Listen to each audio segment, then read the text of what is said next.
Hey guys, Tony here, and today I want to talk all about Nexus missions. So, what are Nexus missions? Nexus missions are the daily quests available in No Man's Sky.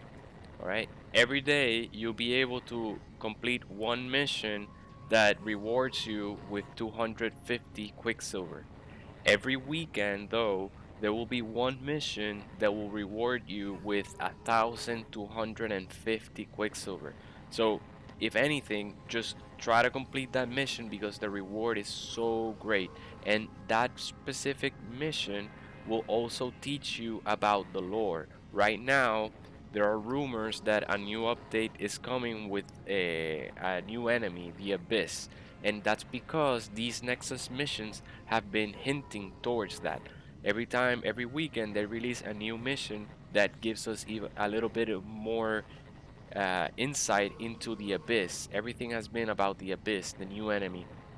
All right, so I recommend you at least do those missions and get your 1,250 Quicksilver. But yeah, before we get started, don't forget to like, subscribe, hit the notification bell. It really helps me out. But without further ado, I'm gonna show you first what the quicksilvers are good for, like why should I collect all these quicksilvers, and then I'm gonna complete one Nexus mission, the daily mission that rewards quicksilver, to show you how accessible it is. You don't have to wait until the late game. I myself postponed engaging with the Nexus for a long time. I said I'm gonna maximize my exosuit, I'm gonna get all these starships, I'm gonna build all these bases, I'm gonna build all these drills to collect resources, harvest resources.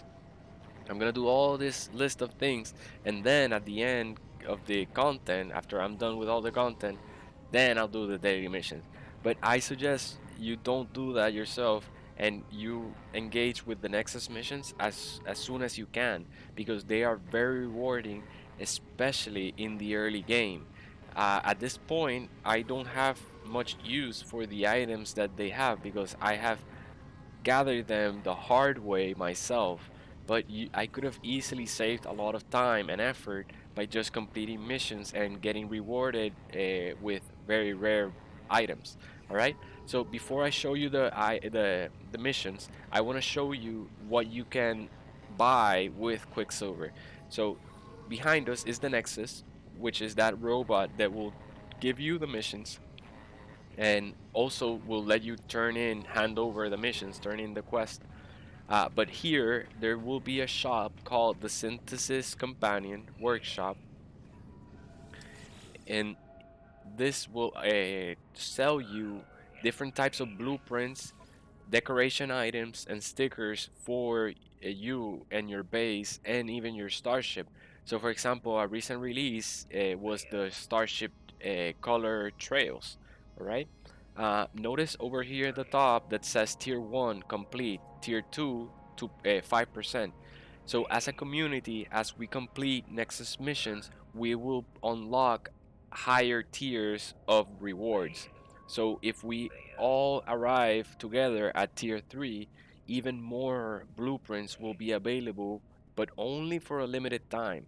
So what happened is I said I thought so these blueprints will be here forever, so I don't have any rush. But the reality is that every month or so, uh, No Man's Sky will release new blueprints, and it'll also hide blueprints that were available the previous month. So if you see something that you want to buy and you postpone it, you may lose your chance to purchase it.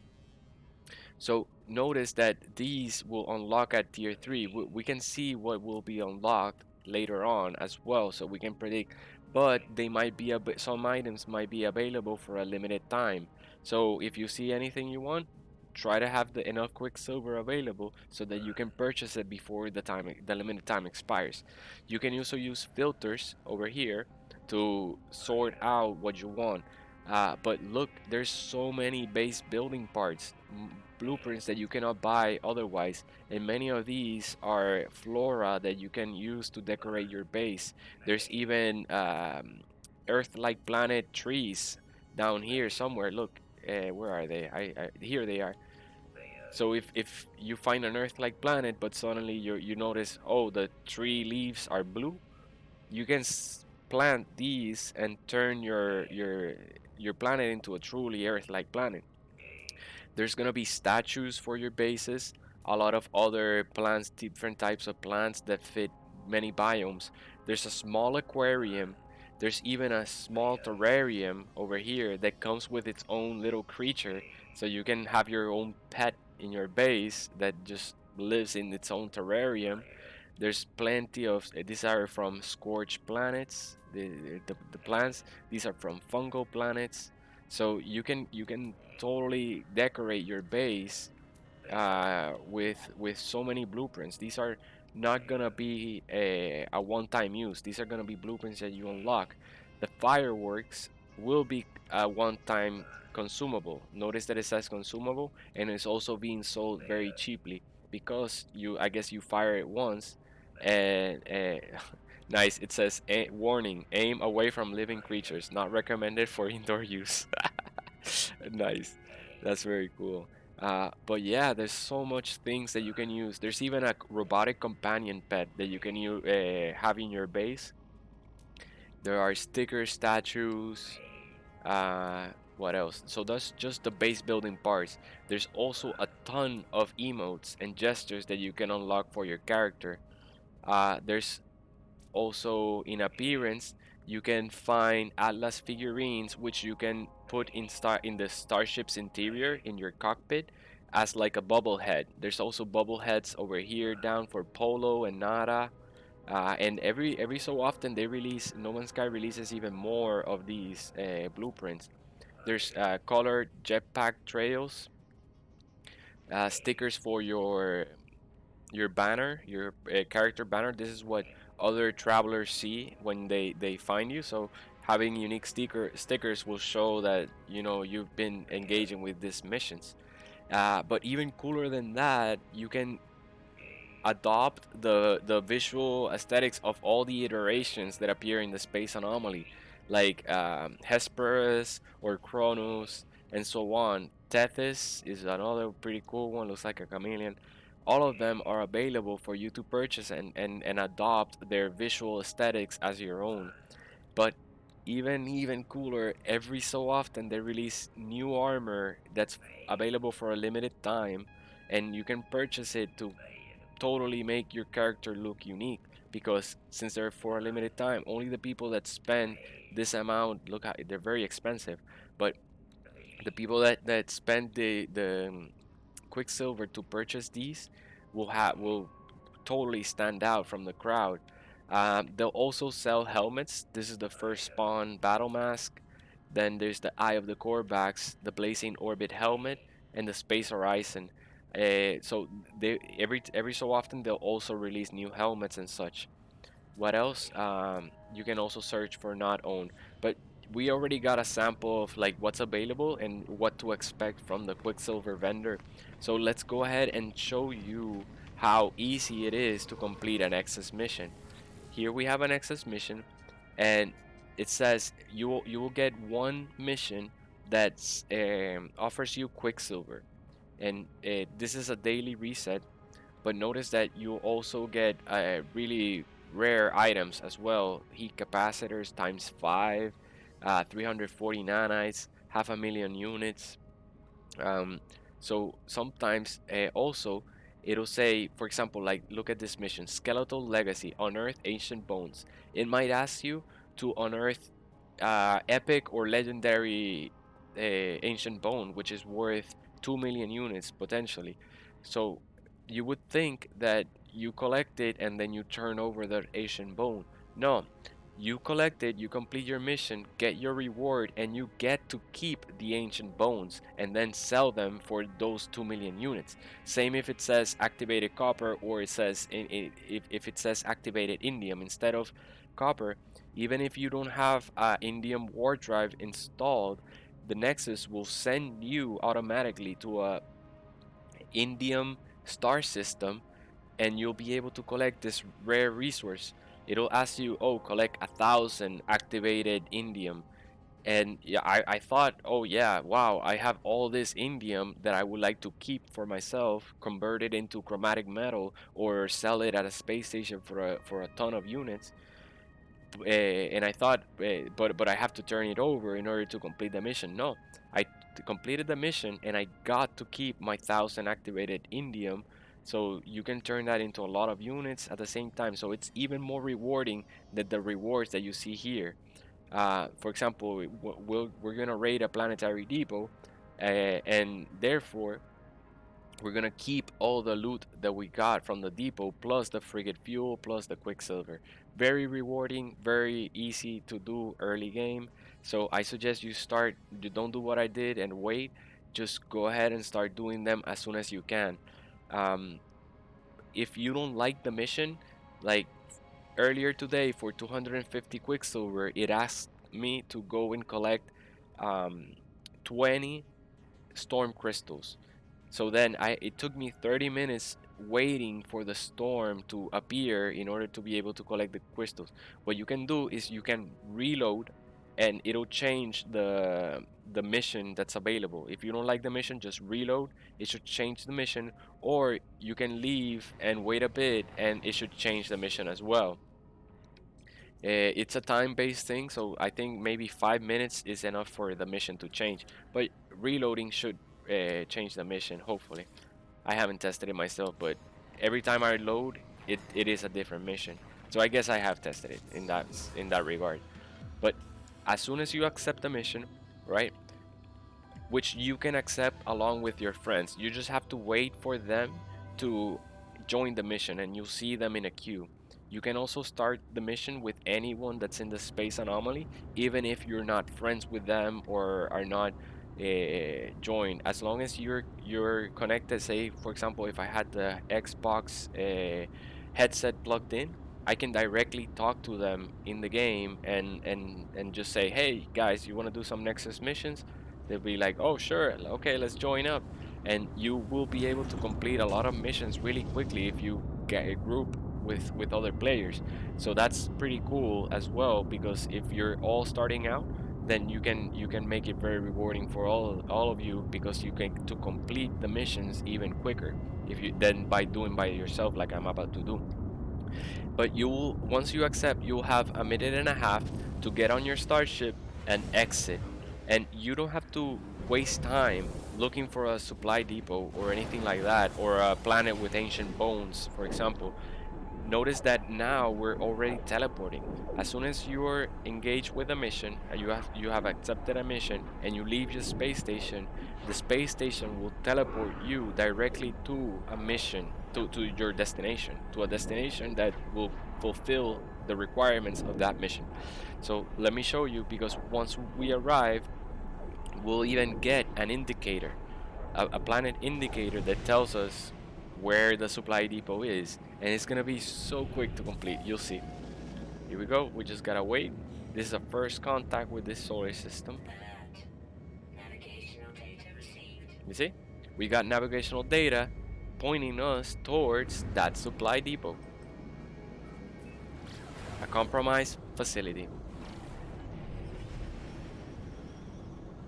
It took more time to explain what these are, than to actually just complete the mission. Look how easy. In this case, you can use your rockets and blow that door open. That way, oh, you can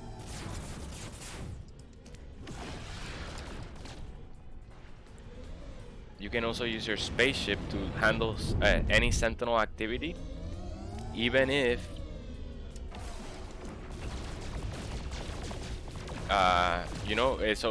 even if you just started out in the game and don't have a powerful multi-tool, powerful shield, you can use your starship to take on these guys.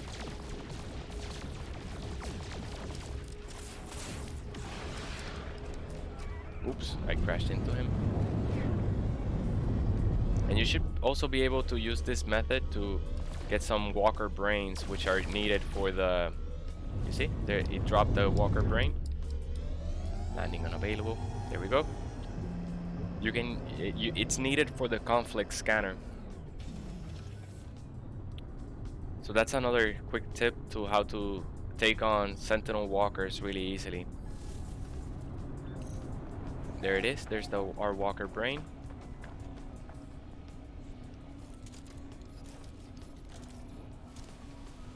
Okay, we're not in line of sight. Nice. So we got our walker brain, so we could potentially install a conflict scanner on any starship we want. And we already blew up the door using our starship, so it's as easy as just walking in. Alright, so let's see what it says. If you, I don't know if this has an option, but if you fail the option, the selection, you can just reload and get it again, but I think not. It says the terminal is covered in a thick purple substance, shimmering bubbles expanding just below the surface. The alarm rings in my ears. I touch the display. Gingerly, I touch the display, but it does not respond. Perhaps if the network mistook me for a sentinel, I could get further. So it asked me to slather my hand with 100 Pugnium. I do that, I already have the Pugnium. The terminal comes online, comes to life. Coordinates flash rapidly across the display, and in a strange purple script, I download the address to my exosuit navigation systems. A depot is located. Probably we could have used our exocraft here. Let's summon. Okay, we first have to summon our freighter.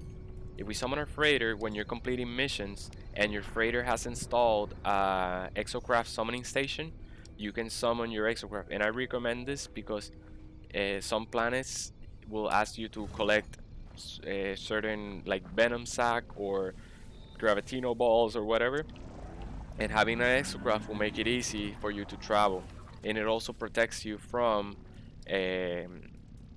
from extreme weather. For example, your Minotaur will make it so you're immune to extreme weather. You won't take hazard damage while in it. Then you can also use your signal booster, in this case to scan for resource depots.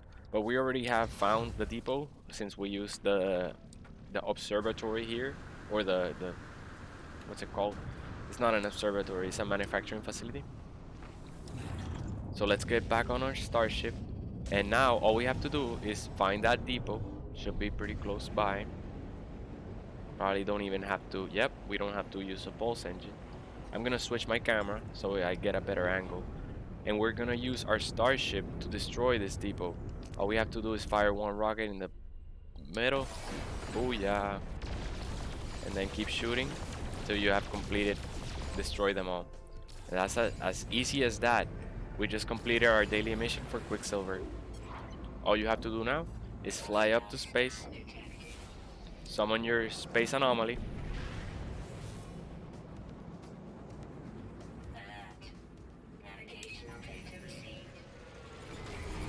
and turn in your quest. Once you leave the space anomaly, you will be back where you started.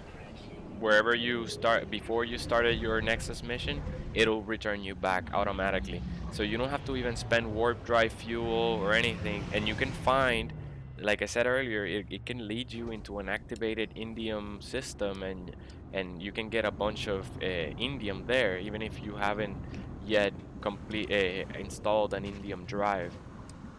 So here it is, and it was as easy as that. Look, guys, on mission, Quicksilver. Also, make sure you have inventory space in your exosuit. You don't want to have a full exosuit and collect the mission. So complete the mission and wait until it renders. There you go. We got 2 frigate fuels, which are the large quantity. We can send frigates on missions now. We didn't have to craft those. Oh, look, we can even get more Quicksilver. Even more Quicksilver, so we can just keep doing that and farming Quicksilver. But like I said, every weekend there's gonna be one lore specific mission, in this case about the abyss, at least that was last weekend, that will reward you 1,250 Quicksilver. And it's actually a bit more fun than these missions, because these are kind of like, oh, collect this, collect that kind of missions. But those will send you on a path. The last one sent me through a portal, and then I had to do a bunch of things in order to discover the location. I found a ship that was like covered with some strange substance that was dangerous, and I had to like clean it before I could read the log. It was really cool. It was a very well designed. Like you can tell that the developers actually custom tailored that specific mission for us as a hint of what's to come. So I recommend you do that. You do these missions because they're very rewarding, and then you can just come here and spend your quicksilver on other things. But yeah, I think this is all I have to teach you guys about the Nexus, and I hope you start engaging with this and start reaping the rewards. But with all that said, don't forget to like, subscribe, hit the notification bell, share the video. It really helps me out. All right, so I'll see you on the next one. This is Tony signing out. Have a good one, guys.